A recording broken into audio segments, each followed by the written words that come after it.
在当今充满机遇与挑战的商业世界中，创业始终是人们热议的话题。然而，高昂的成本、巨大的风险常常让许多怀揣创业梦想的人望而却步。亲爱的朋友们，欢迎来到听世界，一个聚焦财富自由与个人成长书籍分享的专属频道。今天我们将一同深入解读黄碧云所著的《摆摊式创业》一书，其副标题"会摆摊就会做生意"更是点明了核心，为我们打开了一扇通往低成本、低风险创业的大门。作者黄碧云在零售领域堪称资深专家，拥有长达20年的丰富零售经验。在其职业生涯中，他服务过上千家零售企业，创造了诸多令人瞩目的成功案例。其中最为亮眼的当属帮助潘刚集团旗下的超市在3年内实现营业额增长300%，这一成绩充分彰显了他卓越的商业洞察力和运营能力。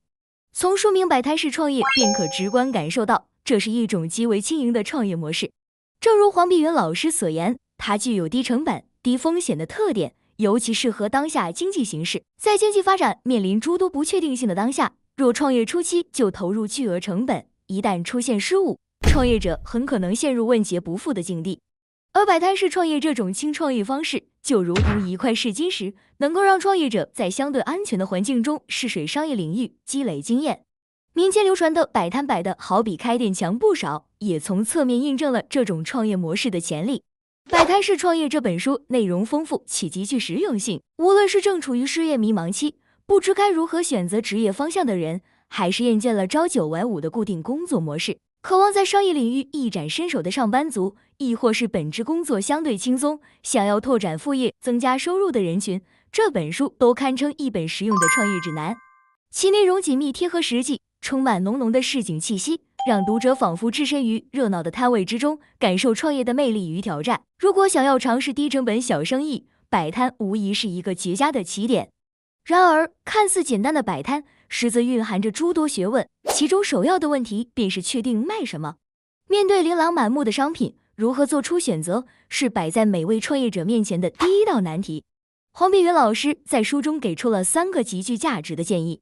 其一，选择售卖日常生活中的刚需商品，一日三餐所需的食物、蔬菜、鸡蛋、饮料等都属于此类。这类商品的优势在于消费频次极高，是人们日常生活中不可或缺的必需品。但与此同时，由于其刚需属性广为人知，市场竞争异常激烈，毛利也相对较低。例如，在许多小区周边，往往都有超市或菜店，居民购买生活用品十分便捷。不过，这并不意味着此类生意没有机会。创业者可以深入调研，寻找那些周边购物不太方便的社区，在这些地方摆摊卖菜，满足居民的日常需求。在经营此类生意时，需要特别注意为社区居民提供消费的确定性。与景点等临时消费场景不同，社区消费的顾客具有相对固定性，他们会经常光顾摊位。因此，创业者要努力赢得顾客的信任，积累回头客，将出摊的时间和位置固定下来至关重要，这样顾客每次都能准确找到摊位，不用担心买不到所需商品。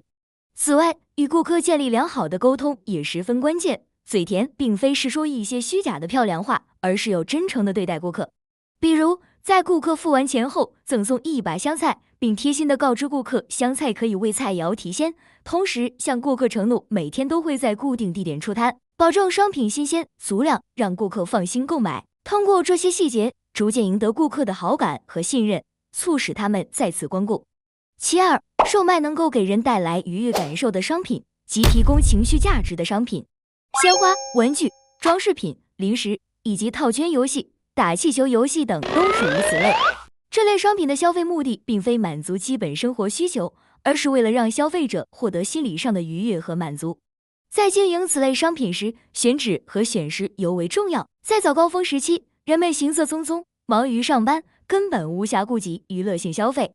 因此更适合选择在周末、节假日或是人们下班之后的时间段，在小夜市、广场等休闲娱乐场所摆摊。此时，人们卸下工作的疲惫，有心情享受生活，对这类商品的需求也会相应增加。其三，提供具有一定技术门槛的服务或商品。与前2类商品相比，这类商品或服务需要创业者具备独特的技能或手艺，例如人物画像、街头摄影、编脏辫、纹身、理发、按摩等。虽然此类创业门槛相对较高，但一旦掌握，就能在市场中形成独特的竞争优势。因为不是每个人都具备这些技能，所以能够有效避免同质化竞争。书中提到的一个案例就很好地诠释了这一点。在2024年4月份的一场明星演唱会场外，一位化妆师摆摊为歌迷提供全套造型服务，价格为188元一套。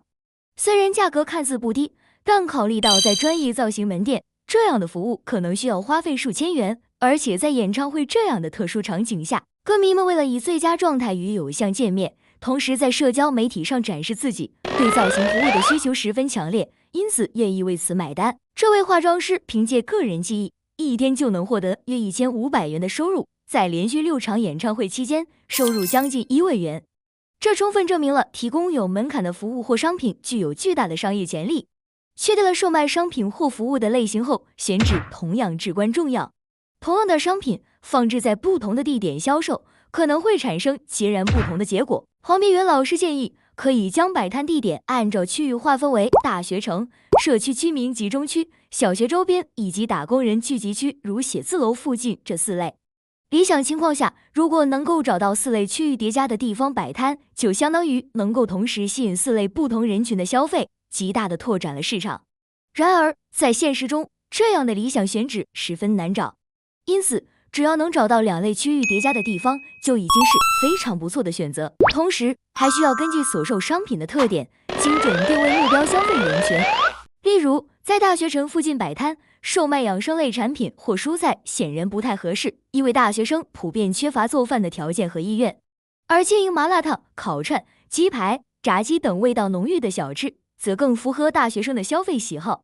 大学生群体喜欢聚会，消费传播速度快，一旦商品受到欢迎，很容易在同学之间迅速传播开来。而在工厂集中区域摆摊卖小吃，就需要以主食为主，如炒饭、炒面、炒粉、煎饺等。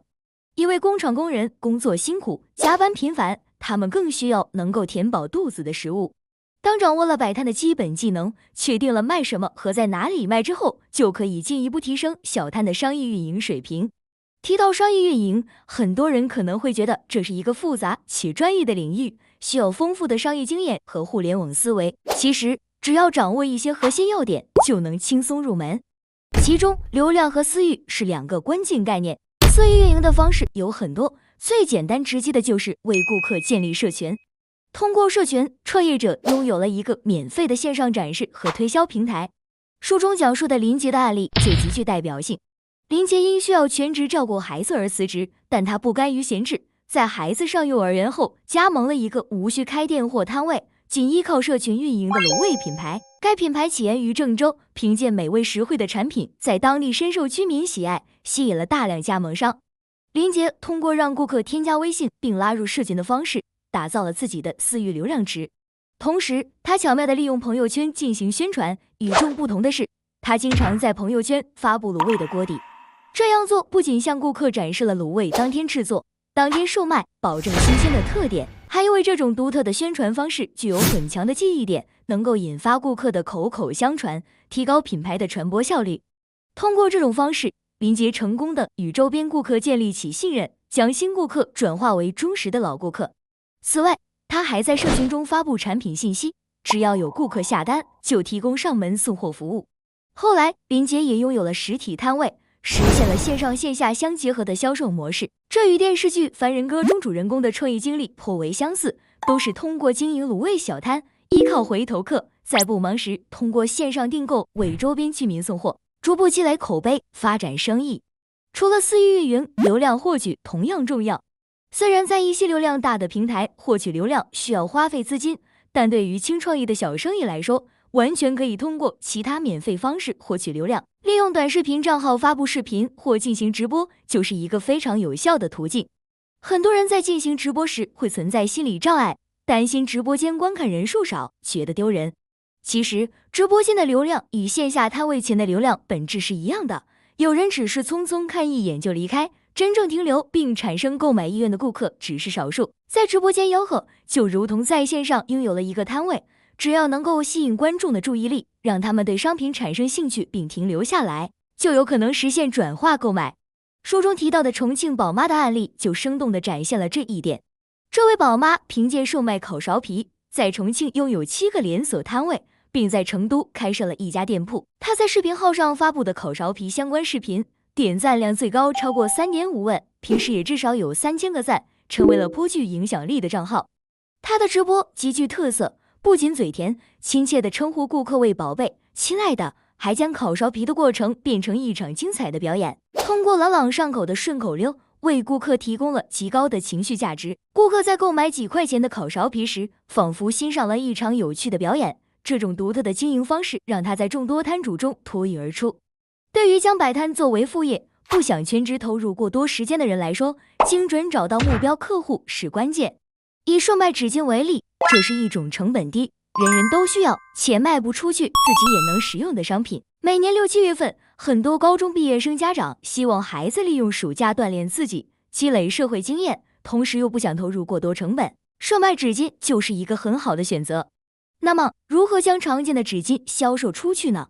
可以选择在阿姨跳广场舞的地方进行推销。刚开始时，阿姨们可能会不理会，但可以在她们休息时主动递上纸巾，请她们免费使用，然后向她们介绍纸巾吸水性好，不掉纸线，价格实惠等优点，并推出优惠活动。